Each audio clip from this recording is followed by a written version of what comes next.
Oh, hi there. I didn't see you. Welcome. Glad you could join us for this little fireside hangout.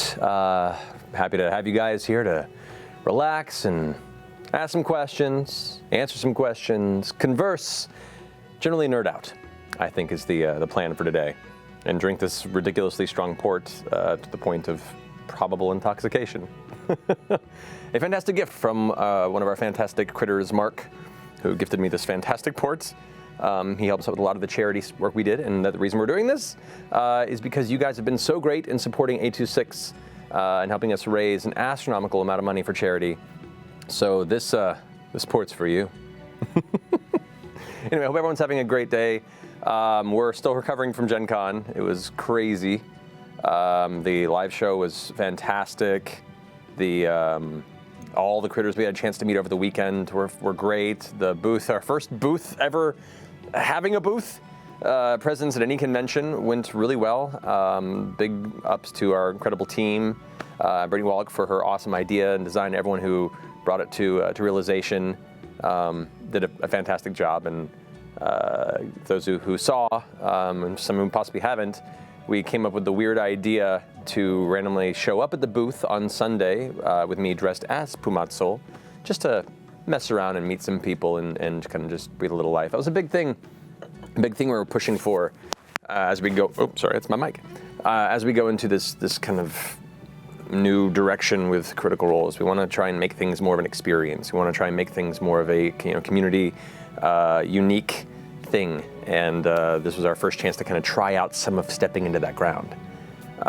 So hope people enjoyed it, and we're doing as much as we can with our limited resources, but we hope to do more things like that down the road in the future. We've got some cool plans, and you guys make it all worth it. So yeah, welcome. I'm glad we get to hang out here for a little bit. I'm looking over here at some of these. Oh, we're already getting questions just shooting up the page, which is crazy. Thank you for the ASMR. It's the least I could do. I'm gonna spend the rest of the hangout just like this. Don't worry. Enjoy yourselves. Relax. Sit in your chair and... No, I'm not gonna do that. That'd be ridiculous. It felt really cool to cosplay as Pumat. I saw somebody ask that question. For those who don't know, I come from a cosplay background. It was a big part of my nerd passion outside of high school. Right when cosplay really became a thing in the early 2000s, I discovered it on the internet, and I wanted to mix my love of Halloween costumes and putting way too much effort into costumes and blend it with my love of anime and cartoons and video games. So it was just this great combination, and I got really into it in the mid-2000s, and then decided when I wanted to pursue a career in voice acting, which was a very low-income endeavor, I had to kind of choose one or the other, so my hobby kind of fell to the wayside. So this was a cool way for me to kind of jump back in those shoes, and got to sit around there and meet a lot of fantastic critters and surprise them and shake hands, sign a few things, and really hopefully bring a little more life to that fantastic booth experience that our team worked so hard on. So hope you enjoy it. If you haven't seen the video, you can find it online. I think I retweeted it, so hope you get to enjoy that. All right, let's get into some questions. That's the point here, is for us to have this conversation and for you guys to ask some fun things. I'm gonna pop in here and see what we got. Oh, we already got a collection here. All right, KY Hawkeye, hey, has a question. How long did it take for the team to make you up to look like Pumat Sol? We're probably gonna put out a post on the Critwell website, kind of with progress photos and everything. It took all together about 2 to 2.5 hours to get in full costume, makeup. The makeup artist did a fantastic job. She was a local to the Indianapolis area. I posted her contact info, and I'll do another one on Instagram once I get her. Once we get our photos back from Chris Lockey, who took some really good photos of the makeup. But yeah, it was base and then prosthetics. Me and Brittany Wallach went around and purchased all the prosthetics and makeup things in advance. We got the wig, we got the beard, we got the nose prosthetic, the ear prosthetics. We took like a full day just collecting and assembling Pumat. And then we went to Indianapolis, and that Sunday morning she made it up. We'd never done or worn any of it in advance, so it was kind of like a fingers crossed, hope this works out type scenario. And actually Matt Key bought the goggles for it at the convention while we were on our way to the convention, because that was one of the things I was like, oh wait, no, it's Pumat Prime, he needs to have the goggles to differentiate. So, you know, we're nerds for detail and can't do anything half-assed, apparently, much to our detriment half the time. But hope that was helpful. Kate the Great 83 asks, what are your favorite qualities in a player? The ability to listen to the other players, I think, is a huge thing, because it's a communal experience at the table. And I've been at tables where certain players are very attention grabby or, you know, need to be the hero, and that's okay occasionally. But I think my favorite trait in players are the ones that listen and let each other player have the spotlight when it feels right, step up when it feels it's their time, or to help aid others' experiences as opposed to shut them down. I think that's a huge trait that I really appreciate. As a DM, a trait that I appreciate are players that aren't always too careful. I mean, it's important to be careful at times, but every now and then when you have to make that choice to do something really, really bold and dangerous, because nobody sits there and, you know, waxes poetic with their friends about that time in the game that they went to that very dangerous dungeon and very meticulously spent 3 hours avoiding every trap successfully. They talk about the times that things went terribly wrong, or someone did something really stupid crazy and it succeeded and it was amazing. So for me, like, a player who gets bold every now and then is a memorable player and one that I really enjoy. So yeah, I can go on for a while, but I think those are two good answers for you. And this is fun. Thanks for hanging out, guys. Well, let's see here. Magic Thighs asks, how many hours of work did the party foist upon you by killing Lorenzo prematurely? Not too many. Not too many. I don't prep a lot in advance because, you know, for me, D&D isn't about, you know, carefully defining every aspect of it. It's outlining things, outlining possible realms, giving yourself bullet points in some moments that you can read off of, and then a lot of it is in the improv. You use that to guide you, and then a lot of things just get made up on the spot, and that's kind of the fun between you and the players. So it wasn't a lot of prep, and I mentioned this at the Talks panel on Saturday, but Lorenzo wasn't intended to be a long-time, big, bad villain. He was meant to be a short-term one, who was, you know, the main goal and the reason they were sent to Shady Creek Run by the gentleman was to take care of Lorenzo and the Iron Shepherds. It wasn't until Laura and Travis had to leave for their baby and scheduling that out that I realized it would be a good point to bring Lorenzo in a little earlier and tie him to that scenario. So instead of becoming a job that they were assigned, he became a short-term villain, and it's kind of cool to see how that grew automatically. And then with the death of Molly Mock, it made him even more cemented as a really vile character, and unexpectedly he became this great villain for the time that he was there. I planned for him to escape and perhaps head to the Jagantoths or another ally and make it do you hunt him down and finish this once and for all, and how do you do so without drawing too much attention to you as the killers? There was a lot of possible paths it could have taken. But as is D&D, sometimes things don't work out how you planned, and I'm you know, in that moment where you're frustrated as a DM that your villain died sooner than you thought, you're also really proud of your players for coming up with some good tactics, having some good luck, and it still made for a very satisfying death, so I don't feel like I was robbed of anything. But yeah, anyway, I hope that answers that question for you. Let's see here. Another question here from Regular Noel.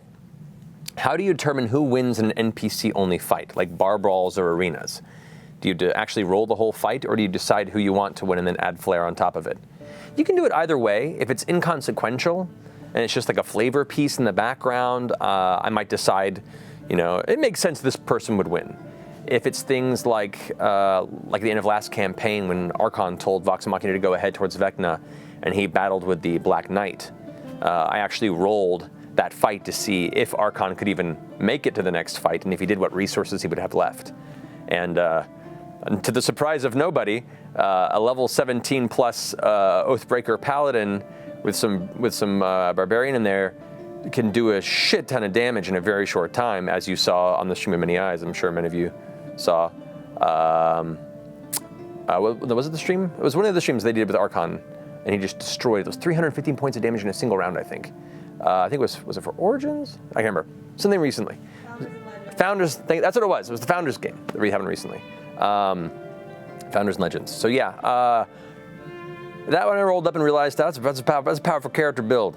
I think Joe did a very good job of and I helped him, you know, when he was leveling up the character, but he was the one who guided the path, and he's my favorite person who can take the best parts of a really good character build. I wouldn't say min-maxing, because that has a negative connotation, though it really shouldn't in some cases. But he knows how to build a really powerful build and build a good character, personality, and story to go with it. And I was kind of proud to see that Archon was such a beast at that point.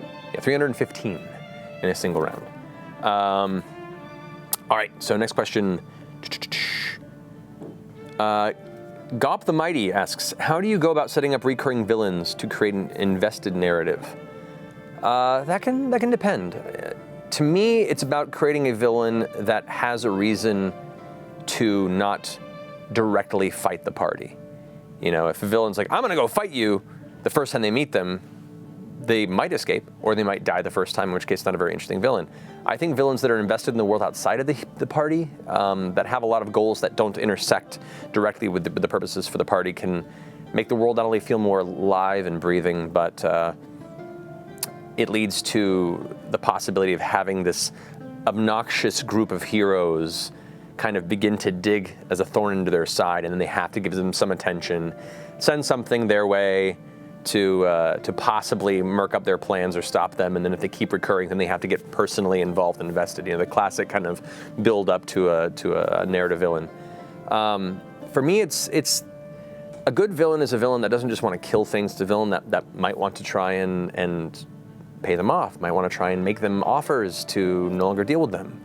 You know, that's how a lot of good businessmen and a lot of darker stories work. Is, you know, I could kill them, but that's messy. If I pay them enough, maybe they won't bother me anymore. Maybe they'll come under my employ. Consider ways they can interact with the party, but not always be in battle. That way they get the opportunity to interact with them personally, to learn more about them, and unveil some of the more darker threads beneath their personality. Those are some aspects of it. There's so many different ways to do it. That would be a very long question, but I hope that gives you some idea of the direction there. Let's see here. Sammy Mantha 1 asks, what is your process for planning campaign arcs, and how do you recover from derailing events like Lorenzo failing to escape? For me, oh man, I'll try and keep this concise. I take elements of what would be satisfying stories to pursue for the players and the characters they built. You know, thinking of their flaws, think of what it is that drives them and what scares them, and how can I weave notes that can pluck or play on those personality facets, whether it's directly or indirectly involved in that character's backstory. And think of an end goal. What would be a cool centerpiece battle? What would be a very cool villain that they could eventually work towards? So I kind of create the end first, pepper it with beats that I can kind of pluck on those character traits, and then fill the middle. As opposed to, that's my path anyway. And I don't plan everything out initially. I kind of loosely give a threadbare arc to it with those points. The end point, the couple of milestones I want in between, and then I fill it out as we kind of travel through it. But that little bit of foresight that I have, knowing the direction I want it to go, allows me to spontaneously drop hints and to drop references and possible chance interactions or bits of information that might help them in their journey. So that's more or less my process most of the time, in a very vague and truncated sense. Let me see here. Lay 574 asks, has there been anything with having your own studio that you didn't expect, good or bad? Yeah, good and bad. The good, I mean, there's a lot of good. One, we have a space where we can creatively do whatever we want with it. We can just, I don't know, have all of our creative folk under one roof, and that's been a really, really good process of just feeling like we can try things out. And if they fail, they fail. If they work, they work. It's a very good creative environment.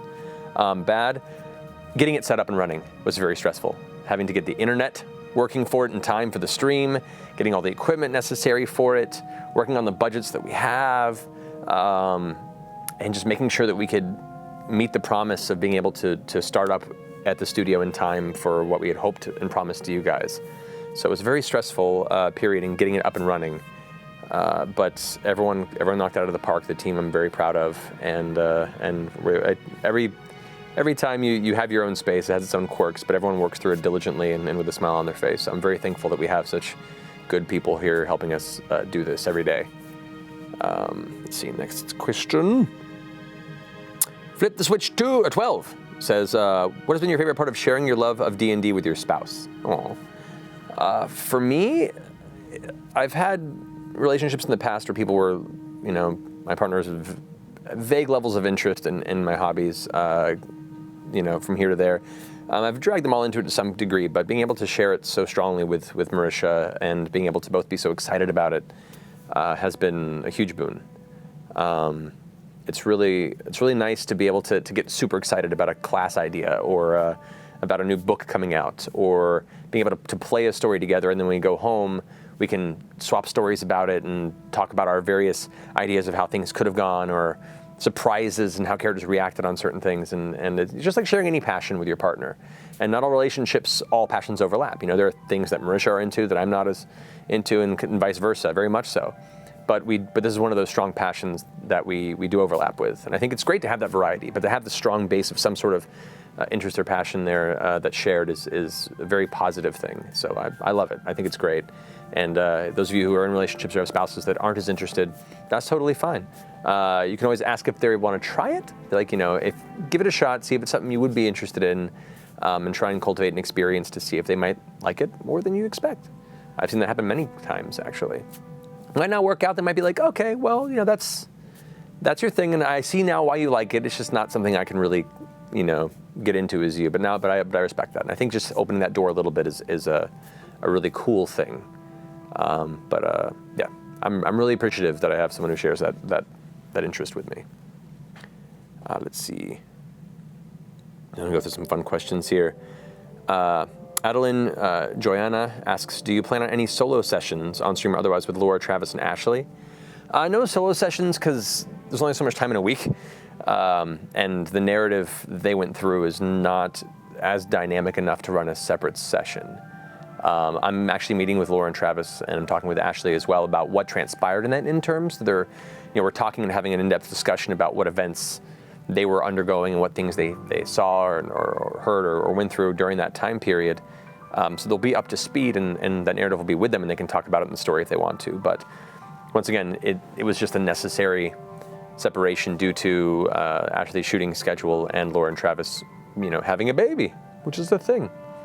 So like anybody who runs a game and life gets in the way of player schedules, you just have to adapt and do your best to make it work and still feel semi-natural within the narrative. That was the best I can come up with while still raising the stakes and making it a intense shift from their exit from Hupperduke. All right, next one. Question, as someone who's playing an Order of the Lycan Blood Hunter in my home game, do you have any tips or advice on how to add some unique flair so it's not a stereotypical werewolf character? Well, here's a fun bit. Werewolves classically are dealing with the curse of lycanthropy as something they cannot control, something that they want to keep hidden, that they feel like they will do terrible things if they haven't been able to keep it at bay. The Order of the Lycan specifically are training to keep it under control, to stay focused enough to use it to their benefit through their training, through the Hunter's Bane, through being part of the Order that helps them kind of harness those capabilities. So consider a person who can take the form of werewolf, but in hopes of dispelling that fear. They don't always have to be a grimdark character, though the class does lend itself that direction a little bit. What if they're occasionally a jolly wolf that likes to be pet? What if their wolf form, there are instincts within the werewolf form that lean more towards a dog or a pet type persona that they can't really control, where the human's very stoked. Once they go into werewolf form, they, sometimes just want to get that scratch behind the ear. Sometimes they want to make the party leader happy by bringing them dead animals, There are fun things you could play with in that realm. And remember, lycanthrope doesn't always mean stereotypical werewolf. You can go all sorts of were creatures in the stats there. It's emphasized in one of the small bits, so look for that. Before we get into some more questions here, let's go ahead and talk a little bit about this NPC build that we've all been working on. So for those who aren't familiar, as part of this A26LA charity push, on top of this fantastic hangout that we're having now, you guys all voted through the Critwell webpage on an NPC that I get to incorporate in the game, a community-made, a crowdsourced NPC. And you've all voted, so we're going to unveil many aspects of it here, and then we'll define a few aspects of like personality maybe some voice elements in the chat here. So without further ado, allow me to unveil what this character is. They may show up sooner, they may show up later, but they're definitely going to show up in the campaign. I already have some ideas on where they're going to come in, so you'll keep an eye out for whenever they do show up. Not going to be next episode, but some point in the future, so keep an eye out. So, the winner for the race of this NPC, with 23.1% of the vote, is Tortle. So it is going to be a Tortle. I am excited at this prospect, and I already know both locations, story-wise, and other facets how it's going to show up, so that's pretty exciting. The class chosen for this Tortle is going to be, with 23.8% of the vote, a Bard. So it's a Tortle Bard. That's going to be a fun thing to work out. And I know those are like, oh, they didn't pick what I wanted, but there were some great choices in there, and it could have gone very other directions. But this is what the people asked for, so we'll see how it works out. I can't make an NPC that's every character in every race, unfortunately. Not without things getting a little weird. The background of this Tortle Bard, with 13.7% of the vote, is going to be Folk Hero. So it's a Folk Hero Bard Tortle. Exciting. Well known in some local circles. The occupation of this Folk Hero Tortle Bard, with 22.7% of the vote, is an enchanted tattooist. This excites me tremendously, and I'm very much now looking into how I can incorporate those mechanics into what this NPC is capable of. Should be fun. As far as the gender of the character, with 33.6% of the vote, we have a male Tortle Bard, who is this Folk Hero Enchanted Tattooist. Their alignment, with 27.8% of the vote, is Chaotic Good. And the age, with 48.5%, is going to be middle-aged. So a middle-aged Tortle Folk Hero Bard, who is a Chaotic Good man who has been working his time as an enchanted tattooist. Might be some opportunities for some members of the Mighty Nine to get a tattoo or two. We shall find out. So, on that aspect of it, whatever this character is able to develop, produce, put out there, let's get some ideas from the chat about their. Let's see, what's a fun physical characteristic of this Tortle Bard? I want to see what kind of interesting ideas come to the chat here, and I'll just pick one at random that speaks to me, that jumps out. So I'll wait for this to come around. Let's see.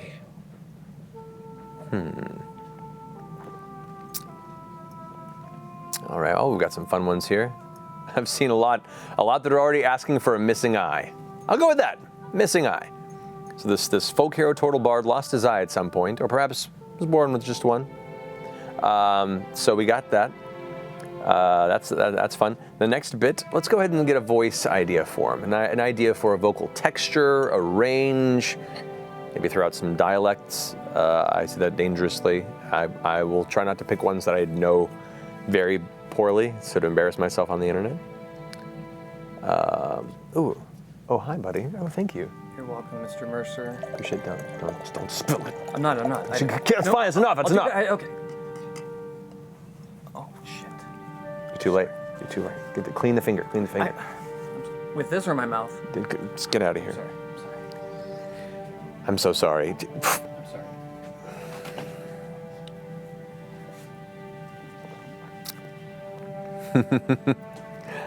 I'm seeing some calls for Norse. I'm seeing some calls for French. Stutters I saw in there. Stuttering would be interesting. I grew up a stutterer, and my father's a stutterer, so that'd be an interesting thing to pull into it, to kind of step into that realm. You know what? I'm gonna do that. I'm gonna go ahead and say, he's a stutterer. It's a stuttering bard. I kind of like that. That makes sense too. Many people who have a stutter actually tend to lose it or be able to keep it at bay while singing or performing. It's been used for many years as a means of treating and developing ways to deal with the stutter. So I kind of like that. A lot of people are asking for Bayou. Oh man, I have to do some research to get back into that. Sure, we'll go with it. We'll go with a one-eyed Cajun stuttering. Oh my God. There's too many layers here. This is going to be a fun challenge to work on for a bit. Okay. All right. So it's going to be time to bring this here total bar around on there with the bio. It's going to be a good time. Hope you all enjoy that. Ain't that right, Monsieur? That should be fun. At least from what you're expecting, whatever you're trying to hear me from that one. Is that right? Want to hear me sing a song for you? All right. There you go. It's a little bit of I guess a pre-attempt. I'm sure it'll change before I get around to it. I'll have to do some more practice. It's been a while. I'm not going to stop drinking. Are you kidding me? Not for this. This is the point of it. I put in some practice. I'll develop them and hope that I can hopefully do justice to this fantastic NPC that you guys have helped me develop. So excited about that. Oh man, that's exciting. Well done, everyone. That's a really fun character. All right, let's see if we can get back into some fun questions here. All right. Another Matt asks, did you expect the critters to pick up, and one thing I apologize if there are spoilers if you haven't seen the recent episode. If you haven't seen the recent episode, you've already heard some spoilers, and if you don't want to hear any more, maybe you want to check this on VOD later, which it will be. So now, did you expect the critters to pick up on Lorenzo's being an Oni? I assumed it was going to happen, but I wanted it to be a slow roll. Some things like that I like to just tease aspects of. Even if the players don't pick up on it, I know folks in the community will, other DMs or people who've read the Monster Manual pretty intensely. So I was excited to see people kind of think about it and wonder. I love watching people in the community kind of pontificate about the possibility when mysteries are abound, and that was a fun one. And it was fun to watch people like, I think it's this. Oh, it is this. It has to be this. And then the moment when it was confirmed, they were like, yes. So it was a fun journey to bring you guys on with me. Wombology127 asks, what gave you the initial idea for creating the Lingering Soul class along with its subclasses? I was just, part of it was trying to think of what would be, and I looked at the possession rules for the ghosts in the game, and I was thinking it'd be kind of fun for a player to have the ability to possess things, but a living person to expend their soul would be kind of weird on it. And then I put that at bay for a while, and then I had a conversation with someone about having variations to death beyond just dying if a character really, really, really, has some sort of unfinished business as part of the narrative. If a character, their whole life is bent around a revenge plot or a specific goal, and they happen to die in a D&D game, and the players are playing very, strict to the death rules, that can be very kind of disappointing and lackluster for that player in that narrative. Is there some way that we can keep it going where they can still play as that character but still be dead and still see the narrative through? And since we have ghosts and spirits and poltergeists as monsters, why couldn't we have that as a player option? So I just began to brainstorm, and I was writing notes on my phone over months and just kind of throwing different ideas in there. And then finally I just went, I'm going to write this. I'm going to sit down. I think I was on an airplane flight coming back from a convention, and I just sat there and just kind of brain spewed it on the page. And so that was kind of where the inception of it came from. As far as the subclasses go, I was just thinking about various facets of what direction a spirit could go. And so I wanted to definitely go with a wraith, kind of a darker, more life-hungry spirit, because then the players will want to try and lean in that realm, especially if they're more of an evil character, or at least one that is a little more cruel. Would be fun. Perhaps that's part of their journey, is trying to resist the temptation to go down that dark path, even though their actions tend to pull them in that direction. I wanted there to be a version that didn't rely entirely on possession for its abilities, and that's where the poltergeist came into play. Someone that can manipulate objects around them and actually wear armor and use weapons and be more of a melee-based class as a spirit. And this poltergeist was a good fit for that. So I began to develop that archetype, and then Spirit Guardian, which is, I love the flavor of that cleric spell. And I thought I wanted more of a protective, or at least supportive spirit, and the flavor text is already there, so we're just taking aspects of the Spirit Guardian spell and then expanding it upon that third archetype to make it more of a protective and healing-based spirit. So that was the basis of the inspiration for that. It was a lot of fun. I like the current build. I might, as with all my stuff, I might go back and revisit it after I've had some distance for a while and have some more ideas to tweak it a bit. My process of learning how to homebrew and game design is still very new to me compared to people who've been doing this for many, many years. So I'm always learning. I'm always finding ways to tweak and make things better. So I hope you guys enjoy what's out there so far and what's to come. Let me pull a question from the chat here. Let's see. Who needed the Taco Bell more after the last episode? You or Marisha? Well, the last episode, there were no Taco Bells open that late at night. But some episodes, I've been trying to avoid the Taco Bell recently. It doesn't sit well with me as much. And the Taco Bell nearest to us doesn't stay open too late. So for the late games, we've actually been hitting more Jack in the Box on the way home, which is not anywhere near as a healthier option as you'd hope. Question, what was Lorenzo eating? I saw in the chat. That was a child, like Onis are wont to do. I'll leave it at that. He's a fucked up guy. What was the first homebrew class you ever created? For 5e, it was the Blood Hunter, which started as the Witch Hunter, which, I mean, it was all reactive.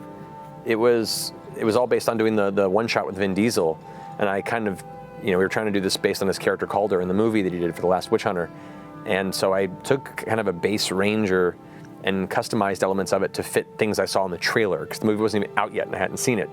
So it was like flaming weapon that he can turn on fire and like faster reflexes and stuff. And it was really simple, but then all of a sudden everyone was saying, what did he play? What class did Vin Diesel play in the one shot? And I was like, oh man, I have to make a class now. So I began to put together a Witch Hunter class, and it was very simple. It was not very well balanced. It was from my rudimentary knowledge of design in 5th edition. And but thankfully putting it out there, the community was very helpful in giving me feedback, some very strongly, and so I learned and just kept reiterating it. And then by then I'd put so much time into it, I was like, I don't want it to be just a variation of this Vin Diesel one. I want to make it my own. So that's where I began to completely customize it and change its design entirely to be the Blood Hunter. I wanted it to be something that fit uniquely within D&D, that didn't overlap too much with any other existing classes, that had some unique characteristics and features.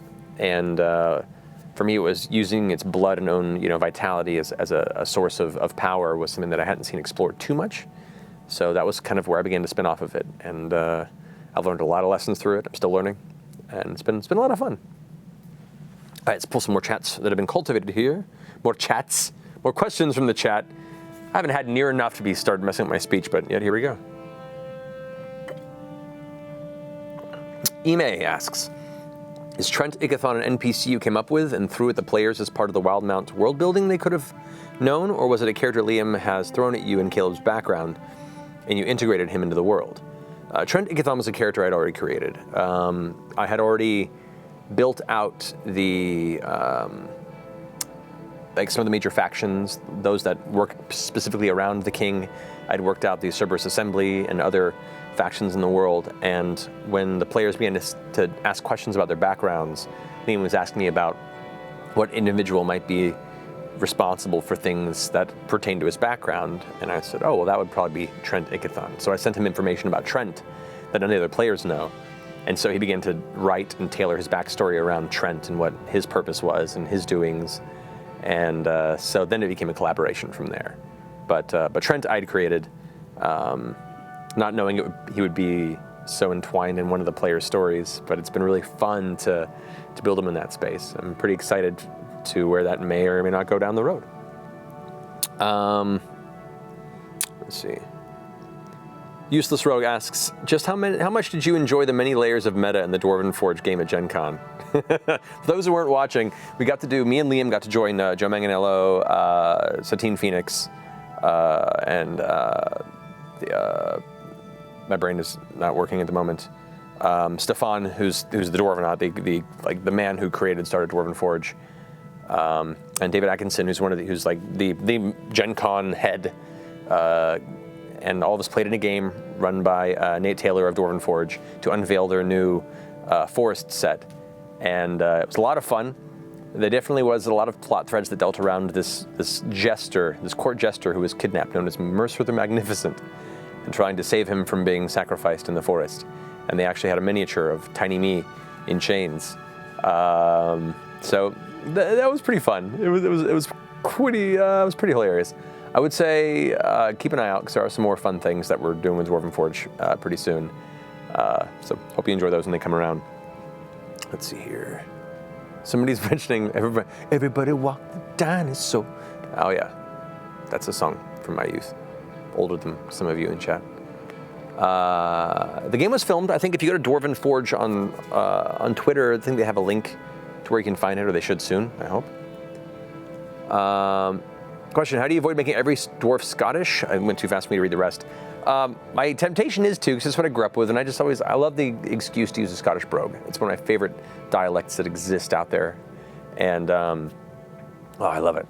So in my world, a lot of them primarily are, depending where they come from, but there are dwarves that are not.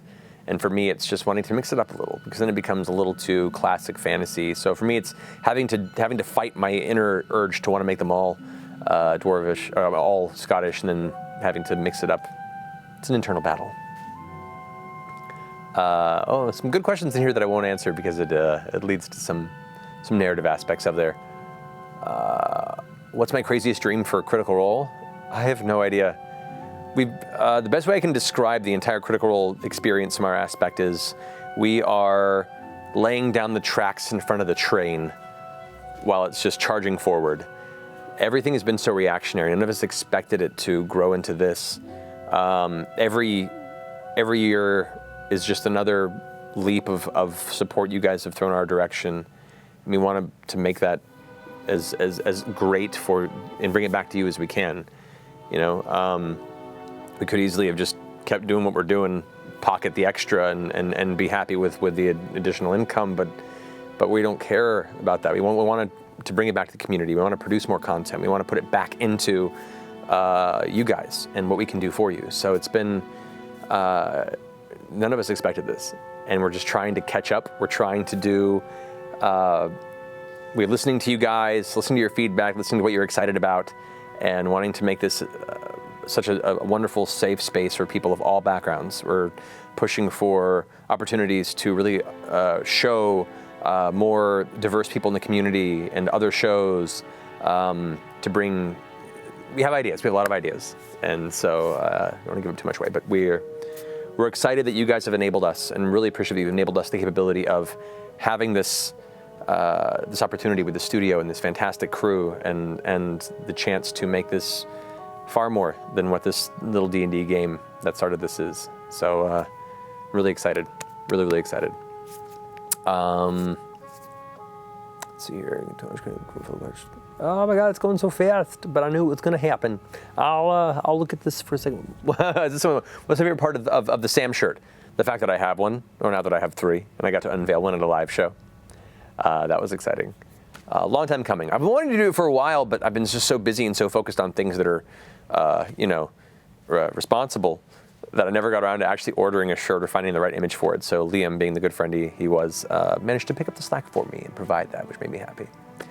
I saw a lot of people in the chat asking about the World of Warcraft game I played with Terry Crews. One, I'm for both the Alliance and the Horde. I played on both sides, and I've played since Friends and Family Beta before the launch. I'm a huge World of Warcraft fan. I don't play it much at all these days because I've got a lot of other things to worry about, but I miss it terribly, and there are times where I'll log on and just do some quests just to feel the old feeling. I have to keep it at bay. I've disappeared into that game heavily. When the game first launched, I remember I vanished for like 7 months. I was like one of the first rogues to 60 on my server. I was like one of the top duelists outside of Iron Forge. I was Alliance originally. I was Night Elf Rogue. But I was a combat rogue. Well, at the time it was called combat. I didn't want to be the stealthy thing. I was a swashbuckler, and everyone's like, combat rogue, stupid. You're nowhere near as good as the others. I fucking own people outside of Iron Forge and dueling, just saying. But friends, then I switched to Horde for a while, and then I came back, and I like both sides. But anyway, back to the thing at hand. Terry Crews. I've been such a huge fan of his work. Brooklyn Nine-Nine is such an incredible show, and everything else he's done is fantastic.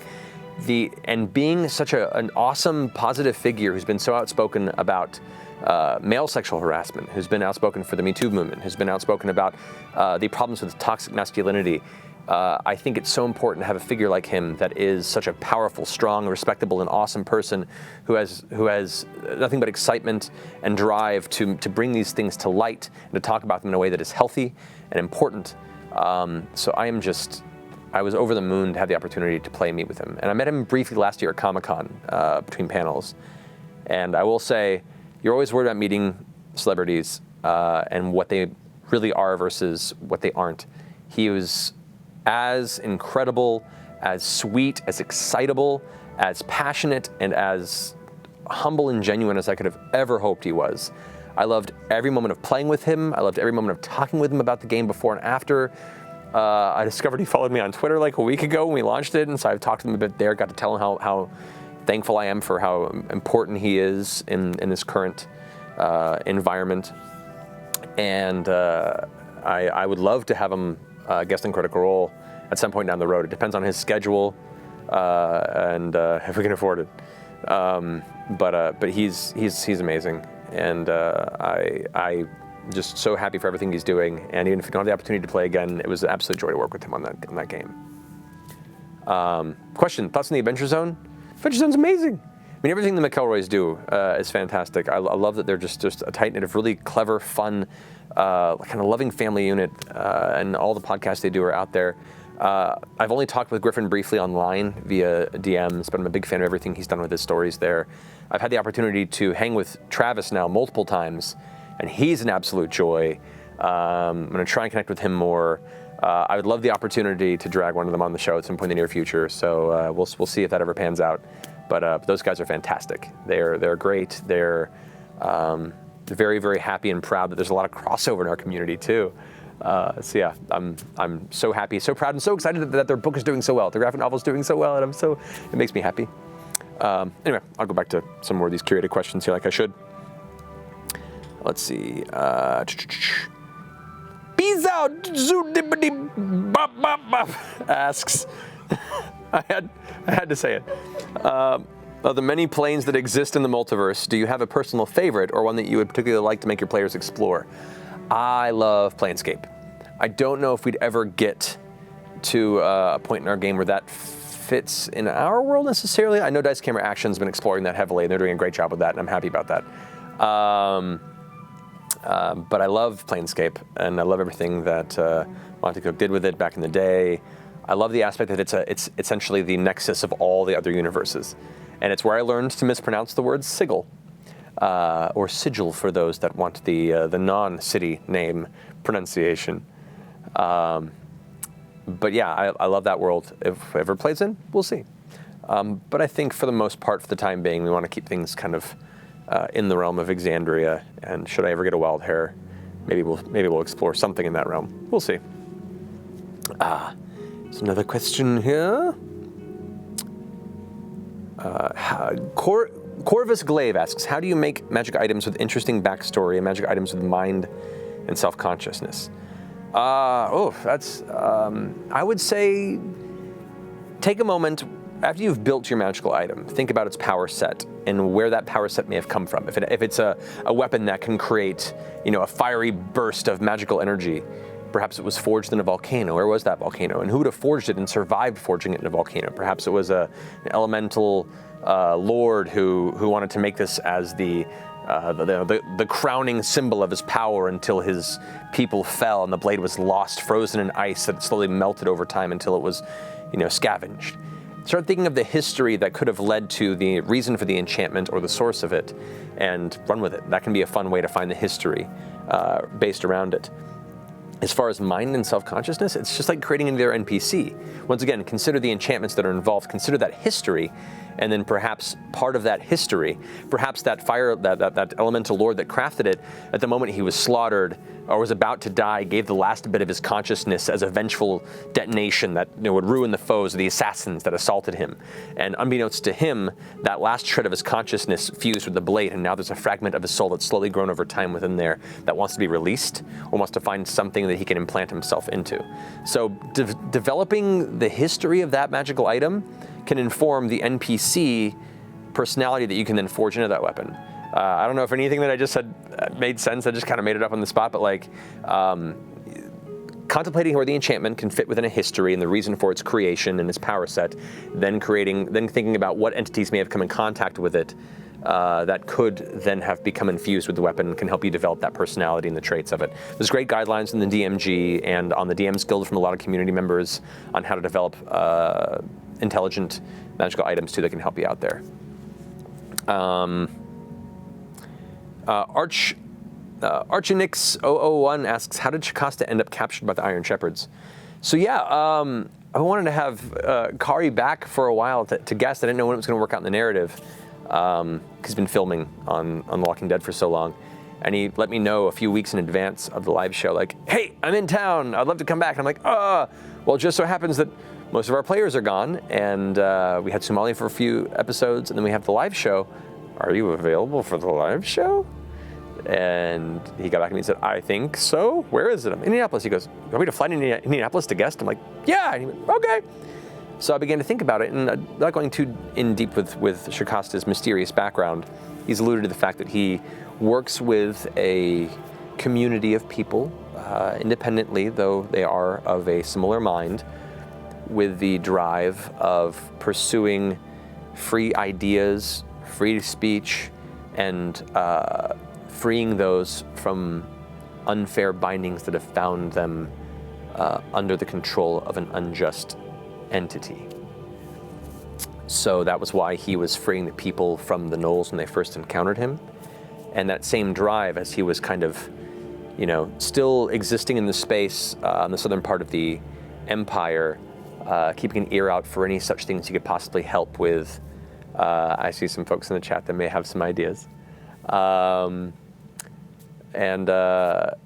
he began to pursue these threads, and had heard about these people that were taken from out the outskirts of Felderwin, which was the first stop that the Iron Shepherds had made heading up north back towards Shady Creek Run. And so he began to kind of stalk them, attempted to, in the middle of the night while they were camped off the road, break in and release them, and got caught. And that's where he was thrown. He did manage to free one individual, but they took him as tribute to replace them in the cage. And so that was how he got captured and put along with them. So that was my narrative aspect of getting him in the place for the live show where he could encounter the players and have some investment in that final battle. So that was how that came about. Part of a DM's job, as many DMs out there know, is just finding a way to make the narrative work for the craziness that life throws at you. And so I hope it felt somewhat natural. That's the best I can do.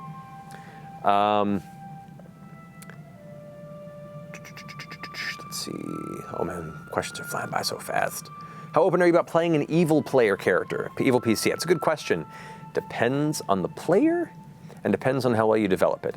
I would be very uncomfortable with letting a player I've not played with much do it, because I've seen it too often bog down or ruin gameplay experiences when they decide that their character drive and inspiration to just be an evil fucker overrides their interest in making a cohesive story that's fun for all the rest of the players. So if it's a really good player that knows how to pursue elements of an evil ideal or philosophical outlook on life and make it work with a way that doesn't, ruin other players' good time, then I'm definitely interested in pursuing it. Whether that's a retribution arc where all of a sudden they steer from the path, or if they find creative ways to manipulate others to think they're good and work them on the same path they're going on, or they're not sure that their actions are evil, they just lack the morality and need to learn about that and then make a choice, that's up to them. I think there's a lot of fascinating ways you can do it, but I do believe it has to come from a player who has enough respect for the story and the other players to not ruin their experience and the story you're trying to tell together, and somebody who can know when is the time to really give in to those kind of evil urges versus when they have to keep it at bay.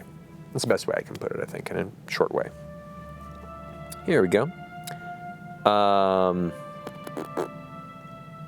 Magnus Milady question is, how do you name characters on the spot? Sometimes it's just picking up, saying names come off the top of your head. It helps to have a list of them. Sometimes I have a few lists of names of various cultural backgrounds depending on where the players are. So if I want it to feel really in the world, I'll go ahead and say, oh yeah, you ask their name, they are, and you see me lean forward, I'll go to that list and I'll pick one from there that might fit within the realm. Sometimes I just make it up on the spot. That's how you get Phil in recent episodes. That's how you got, the cabal of Jamesons in the last campaign. It's just me saying what comes up the top part of my head. And hopefully it fits, and if not, well, at least it's a funny moment. So, yeah, Pervan, I did not make up on the top of my head. Pervan, I had planned, I just didn't say it out loud. That's another problem. Another recommendation, if you're developing NPC names in advance, say them out loud before you introduce them to the players, because inevitably, sometimes it'll come back to bite you in the ass, I've learned. happened to Mercer? That was really good. I did see someone post on the Reddit about an alternate title to the, not this last episode, but the one before, to being Kill Phil, and I was like, oh, that would have been great. But respect and points to them. Romeo Fleiss asks, are you excited to have two very different clerics in the party? I am. I think it's such a great opportunity to show that you can have multiple characters of the same class in a party and have very different styles and ways of playing to where there isn't a lot of overlap and allows them both comfort in playing those play styles. I know there's always an urge to want to have a lot of class diversity in a party, and I think that's great. But I think if you can definitely have class overlap as long as the two players are committed to finding very unique ways to play those. Oh, this is port, actually. A fine bottle of Symington's 1994 Quinta do Vesuvio vintage Porto. It is, it's 0.20% alcohol by volume. I'm going to slow down on that. No, I'm not. Happy Tuesday. So yeah, I'm excited to have them there. Also, it means that I can crank up the challenge rating a little bit too. As the Mighty Nine previously had a little bit of a, we had a healer that didn't like healing. That was unique. So I'm excited to see where this can go. And Grave Clerics are fucking badass. It's gonna be fun. Kaviba asks, can we resurrect Phil? I mean, they have like 9 more days. It's up to the party. Here we go. There's another question from earlier.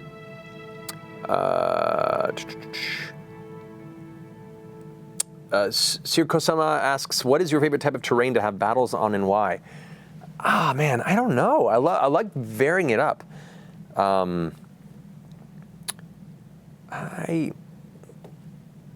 like caverns. I like natural underground spaces.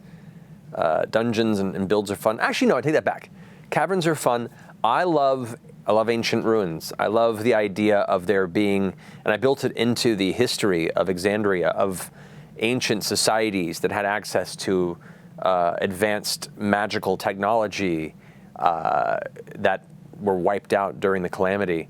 And so there are so many unearthed hidden facets of the Age of Arcanum that exist all over the world. And so for me, it's about stumbling into these spaces of ancient knowledge that is the meat and the real bones of Dungeons and Dragons to me. So I love caverns that lead to those spaces. Then you come into this dark ancient. It's like one of my favorite moments in Minecraft is when you're going through caverns and all of a sudden you come upon a stronghold. That same feeling of like, oh shit, who built this and why, and what was its purpose, and what does this do? So yeah, those are my favorites. Question: how's the Molly tattoo coming? With TrentCon, we haven't had time to really sit down, but I think probably when me and Taliesin disappear into the desert into this month, there'll be an extensive conversation about the design of the Molly tattoo and what it'll look like. I want to commemorate that character best I can. Let's see. Have we passed by or seen any mimics? They've passed some. They never quite interacted with them. There may be more in the world. We'll see. Oh my god, they're going by so fast. What is my process for NPC voices? Sometimes I consider the character's background, where they're rooted in the world. Like when I've designed the layout of some of the world, I consider, just like in our real world, accents and dialects are tied to cultures and where they grew up and where they may have mingled, and a class system too. That helps define a character's place. When you consider, our pre-British is generally considered very erudite and possibly maintained for those who may have lived in the upper echelon of society. So when you have an NPC that you come across who speaks with an RP Brit dialect, you immediately assume that they came from, more of a money-based past, at least a higher echelon of society, whereas the more blue-collar workers of the UK, the farmers and such. There you get in the more the West Country. That's where you get the more of the regular, everyday folks who go out there in the fields and, till their crops and try their best to raise some potatoes and, bring up some turnips and radishes. And so when you meet an NPC who speaks like this, you probably know they don't have a whole lot of money, and their family probably hasn't for many generations. So it helps you immediately establish class and background, as well as location and history there. So I think of those aspects, and sometimes if it's a really unique NPC, I'll just think of an accent that's fun, one I haven't really done. I've been toying with Yorkshire in Welsh. Those are really hard. I'm working on them at time. The Welsh essentially sort of that. How you doing? It's sort of very bright. Not very good at it yet. I'm working on it. I am always studying dialects. I love them, but there's a lot out there and a lot that I'm not quite that good at yet. So when I feel more comfortable, I'll pepper them throughout the campaign. Let's see, we got some more questions here. Kovikov's question: will Yasha, Jester, and Ford level up even though they weren't really a part of the Lorenzo arc? Yes, they will be. Because I'm using milestone experience points here, and I don't want players to feel like they, were left out of it because they had a baby or had work. Previously in campaigns where players are more competitive with their experience levels or complained about players missing and not wanting to feel like they weren't being rewarded for attendance when that was a struggle, they made more sense. But we're all friends, we're all here to have a good time, and it's circumstances they can't control. So I wouldn't punish them for that. So yeah, I'm just gonna have them all level up at the same time. I'm being told we have 4 more minutes. Is there any possibility of going over a little bit, or are we like stringent with the exit? Like how long? Like 5 minutes. Yeah, we can do it. All right, I'm squeezing it out. Thank you, Max. Tell Max thank you for getting 5 more minutes. Max collapsed. No. I'm sorry, Max. I love you. Fans, I love them. So when asked, as a Canadian, was Pumat Soul intended to be Canadian? It wasn't specifically. I just came up. The voice came out. I was writing the character, and I was having so much fun. I wanted to create just a unique and different type of purveyor of magical items, and I had not seen any real good Fearball representation in our game or really anywhere. And I was like, it's such an underappreciated class or race, and I loved it. And I developed the whole, simulacrum, the guy who had a magical shop that was pretty much just all him to run it. Who else can you trust better than a version of yourself? And when I designed the character, I was like, he just sort of sounds like this. And I was talking to myself in my office and was like, whoa, wouldn't it be fantastic if there was this, powerful sort of enchanter type who was just really excited and eager to have folks there in his little workshop. So I didn't choose that specifically, it's just kind of what came out. Once again, sometimes characters have their own voice and it comes out naturally. So a lot of NPCs, I don't think about it, the voice just comes out, and that's fun because it feels like they're alive before I got to them. He's definitely one of them, so I'm glad you enjoyed him. Yeah, there's some sort of Canadian Minnesota aspects of it. There's some that kind of bleed over into Chicago a bit. It's kind of his own unique space because he's there is no Canada or Chicago in our world or Dakota. That's just kind of how he sounds. It's fun. All right, we got time for a few more questions here. Wish we had more. I'll have to do this again sometime maybe, because you guys are fun. We'll see our visit Australia, please. We'd love to eventually. It's about scheduling and conventions that want to have us. And it's a big journey to try and get a bunch of us out there. I hope to in the future. With the more the things that we're doing here and your guys' support, it looks like it's definitely a possibility down the road. I love Australia, and I'd like to go to more places in it. It's a very big area, and I've only been to the Brisbane area over there, and I'd like to see more of it. We'll not ever meet another furball that does know Pumat Soul. Possibly.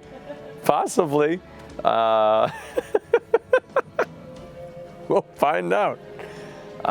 We are excited, hopefully, to travel more places. MCM is our first real step outside of the U.S. as a critical role experience. And if that goes well and everything's good, hopefully we'll do more world travel. I think it's kind of amazing that we have critters all over the world. It blows my mind, the reach of this community. It's absolutely amazing. And so we hope to do more. Anyway, I had some more questions. Only got 5 minutes left before they're gonna kick me off here. All right. Boku no Pickles question. Do you ever wish to mix up accents, such as High Royal with a Southern or Brooklyn accent? Yeah, actually. And there are some that mix and mingle because, once again, we're playing in a space where these accents aren't rooted in our real world necessarily.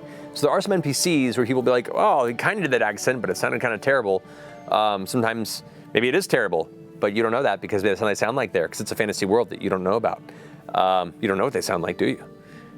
Or I mix them intentionally to make something unique and different that fits this fantasy world. So I do try every now and then to mix a few and shake it up a bit.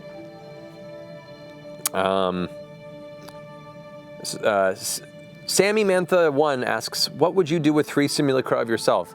Oh my god, so much. I would clean up all my shit more often and get auditions done on time, and I'd have more time to just play video games again. I like that.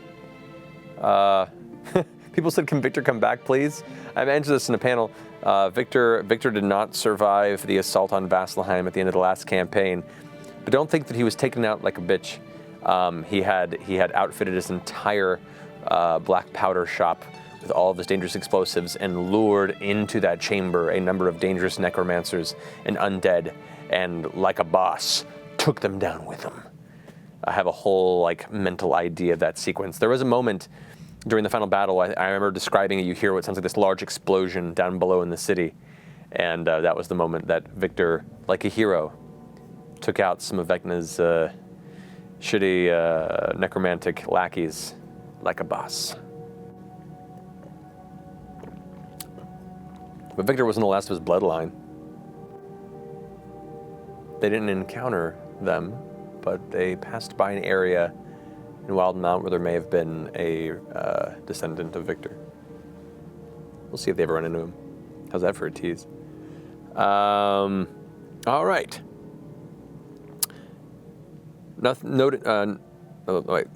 Nothing worth asks. Shikaste has been met in mostly subterranean settings. Is he our connection to the Underground Railroad of freedom from the Empire? That wasn't intentional. It just worked out that way. But technically, kind of, I guess. That's kind of where his aspects of his group that he works with deal in. So you could say that. Sure, run with that. Let's see here. A few more before I finish here. Code JPG asks, I know you don't want to give too much away, but who came up with the wisdom saving throw for Caleb? I came up with the mechanics of how that was going to work, but Liam requested there be some detriment to killing a creature with fire-based magic, as was his background. So when we were developing his backstory, he said, if I do kill a creature with some sort of fire, I want it to have a possible effect on me, because it would. And I said, okay. So I began to develop the mechanics for that aspect there, and that was what we went with. So it was a collaboration, but the mechanics were mine and the idea was his. Let's see, got a couple more here I could probably do. The Scarecrow Lover asks, if the party happens to miss a plot point or story element, like an NPC, location, object, event, do you transplant the element, recycle it, and use it later? Do you leave it as an unsolved mystery, or does it vary from case to case? It varies from case to case. If I think it's something the players really enjoy, and they missed it for no particular reason, and it's important to where they're going, then I might find another way to kind of bumper pull them in that direction, or give them the idea that maybe you should go this direction. So occasionally I'll try and recycle it, or at least push them that way if they ever end up not going that way, and it fits to a later narrative element, then I'll try and tuck it back in. And sometimes if they pass it up and it's not too consequential to what they're doing, they just pass it up. I won't say I don't choose to be like, well, they missed it, it'll never happen. It just means they missed it, and it goes in a list of things that might come up later, and it might never. There might never be a place in the story down the road where it fits, and thus it'll never occur. But if later in the game something happens where one of those facets that got missed could fit in well and it makes sense, then maybe I'll scoot it back in. As is being a DM, it's a weird amorphous space of just tying things together on the fly and seeing what makes sense. One last question, then I'm going to run because I know I'm pushing it. I'm pushing the limit here. All right. S. Frontiero asked, oh, no, that was an older question from Talks. That's no problem. That was already asked. I went too far ahead or back. I don't know. Time. It's a flat circle. I'll take this one from chat. A question. Interesting. Do you have any plans for the Shattered Teeth, which is an area I mentioned briefly in the Tal'Dorei campaign guide? Maybe. It exists out there. There might be elements of this campaign or the next that it plays into. We'll see. No, that wasn't a very good question to end on, given the vagueness, I realized as I was saying it. Let's see if I can grab one last one that's fun there.